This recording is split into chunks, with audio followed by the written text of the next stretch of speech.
There was supposed to be a rule-based system, but the problem with that is that without enforcement, it's not going to be an effective system. It was an idealistic system, and it was a beautiful system while it lasted, but we no longer have a multilateral rule-based system.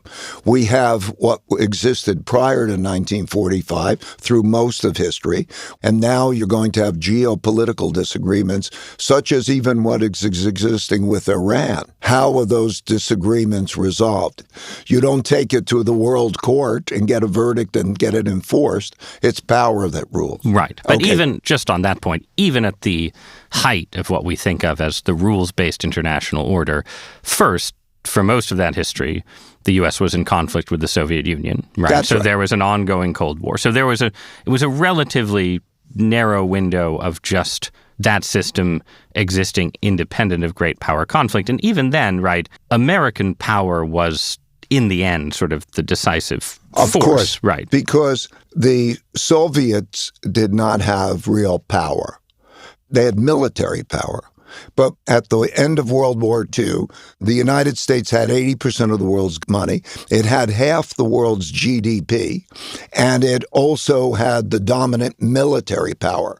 So as a result, we could give away money, and those who received the money appreciated the money.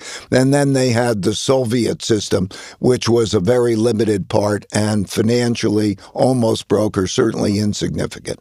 Okay.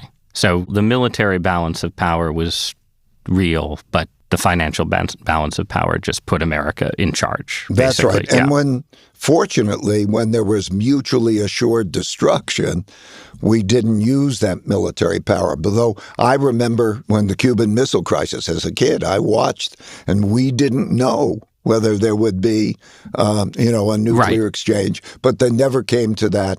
And then the Soviet Union collapsed. And then what role do just contingent events play in this kind of cyclical view of history? All the events that come along, I guess the question is, do they lead to a dispute?